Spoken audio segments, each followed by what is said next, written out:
ఈరోజు మాట్లాడుతున్నారు, ఆల్మట్టి గురించి మాట్లాడుతున్నారు, తర్వాత లిఫ్ట్ ఇరిగేషన్ గురించి మాట్లాడుతున్నారు. ఆల్మట్టి గత 2019-24 మధ్యలో కాదా ఆల్మట్టి ఎత్తు పెంచింది? ఆ రోజు మీరు ఏం చేస్తున్నారు? నిద్రపోతున్నారా? వేదవతి ప్రాజెక్టు కట్టారంట. కర్ణాటక పరిసరాల్లో ప్రాజెక్టులు కట్టినప్పుడు మీరు ఏం చేస్తున్నారు? ఆ రోజు భారతీయ జనతా పార్టీ ప్రభుత్వం కర్ణాటకలో ఉంది, కేంద్ర ప్రభుత్వంతో మీరు మిత్రపక్షంలో ఉన్నారు. మరి ఎందుకు మీరు ఆపలేకపోయినారు? ఈ రోజు మా ఎన్డీఏ ప్రభుత్వం లేదు కర్ణాటకలో, కాంగ్రెస్ పార్టీ ఉంది. మీరు కాంగ్రెస్ నుంచి పుట్టి వచ్చిన పార్టీనే కదా మీది. కాంగ్రెస్ పార్టీ వాళ్ళతో మాట్లాడి మీరు ఆ ప్రాజెక్టులు ఆపేదానికి పోండి. మీ హయాంలో ప్రాజెక్టులు ప్రారంభిస్తే ఆ రోజు ఆపలేదు, కానీ ఇప్పుడు జరుగుతున్న ప్రాజెక్టులు నింద మాబేయాలని చూస్తారా?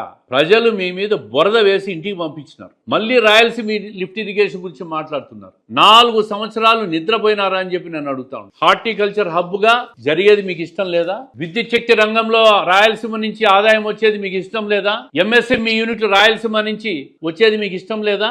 దాని మీద ప్రజల దగ్గరికి పోండి. ఇవన్నీ వచ్చినాయి, ఈ యూనిట్లన్నీ వచ్చినాయి. ప్రజలు మీ అభిప్రాయం ఏందని చెప్పి మీరు అడగండి, ప్రజలే చెప్తారు. మీకు బురద మొహాను మోస్తారు. ప్రజలను మభ్యపెట్టే ప్రయత్నం చేయొద్దు. మీకు ఉనికి లేదు, మీకు ఉనికి కోల్పోయినారు.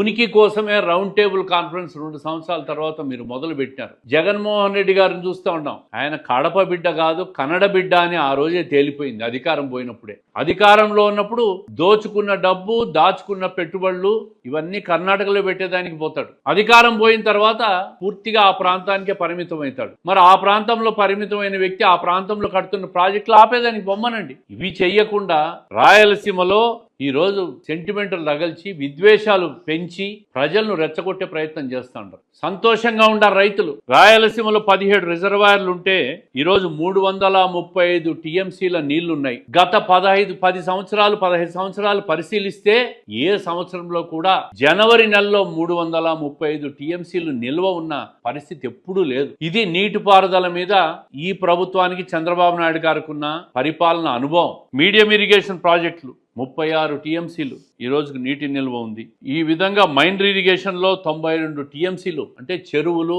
చిన్న చిన్న ట్యాంకులు కలిపితే 92 టీఎంసీలు నీళ్లు ఉన్నాయి.